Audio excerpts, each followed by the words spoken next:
వ్యవసాయ చట్టాల వలన రైతులకు నష్టం జరుగుతోందంటూ రైతు సంఘాలు నేడు భారత్ బంద్కు పిలుపునిచ్చాయి. దీనిలో భాగంగా తెలంగాణ రాష్ట్రంలో టీఆర్ఎస్ పార్టీ బంద్కు మద్దతునిచ్చింది. ఈ నేపథ్యంలో ఎల్బీ నగర్ ఎమ్మెల్యే సుధీర్ రెడ్డి ధర్నా నిర్వహించారు. సుధీర్ రెడ్డితో మా ప్రతినిధి నవీన్ ఫేస్ టు ఫేస్ చూద్దాం.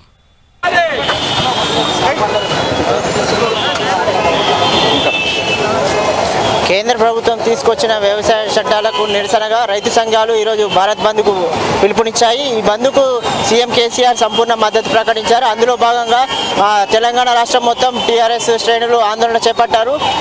దిల్సుఖ్నగర్లోని చైతన్యపూర్లో రోడ్డుపై బైఠాయించి ఎమ్మెల్యే సుధీర్ రెడ్డి గారు నిరసన తెలుపుతున్నారు. దీనిపై మనతో మాట్లాడడానికి సుధీర్ రెడ్డి ఉన్నారు. వారితో మాట్లాడి మరిన్ని విషయాలు తెలుసుకునే ప్రయత్నం. సార్ నమస్తే సార్. సార్ చెప్పండి సార్, ఈరోజు ధర్నా కార్యక్రమం ఎందుకు చేపట్టారు? బీజేపీ తీసుకుంటున్న రైతు వ్యతిరేక విధానాన్ని ఎండగట్టేందుకు భారతదేశ రైతాంగం మొత్తం కూడా ఒక తాటి మీదకి వచ్చింది. ఏ రాజకీయ నాయకుని ప్రోద్బలం లేకుండానే ఒక తాటి మీదకి వచ్చి పోరాడుతున్నారు.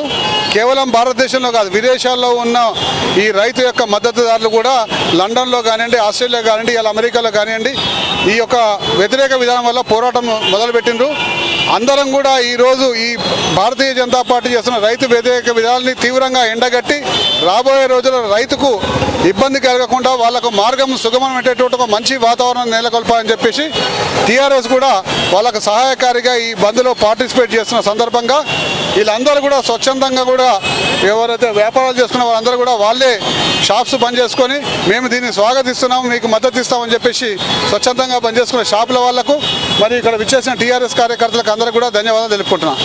ముఖ్యంగా కేంద్ర ప్రభుత్వం తీసుకొచ్చిన వ్యవసాయ చట్టం రైతులకు మేలు చేసే విధంగా ఉందని, కానీ ప్రతిపక్షాలు కానీ మిగతా వాళ్ళు కానీ రైతులను తప్పుదో పట్టిస్తున్నారని కేంద్ర ప్రభుత్వం ఆరోపిస్తుంది. మేలు చేసే విధంగా ఉంటే ఇంతమంది రైతాంగం రోడ్ల మీదకి ఎందుకు వస్తారు? ఫస్ట్ భారతీయ జనతా పార్టీ మోదీ గారు ఇది గ్రహిస్తే చాలా సంతోషం.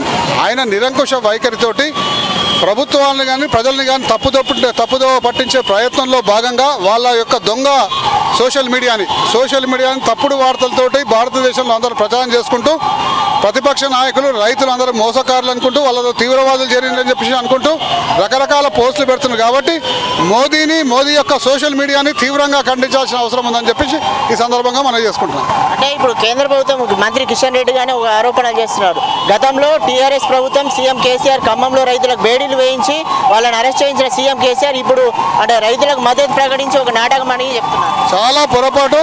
రైతు పక్షపాతి సీఎం కేసీఆర్ గారు ఈరోజు ఈ నెల ఇప్పుడు దాదాపు 20 తారీఖు నుంచి 7 తారీఖు వచ్చిన జనవరి 7 తారీఖు రైతు బంధు పథకం పడుతుంది. దేశంలో ఎక్కడా లేని విధంగా రైతు బంధు పథకాన్ని ప్రవేశపెట్టింది మన సీఎం కేసీఆర్ గారే అని కిషన్ రెడ్డి గారు తెలుసుకుంటే బాగుంటుంది.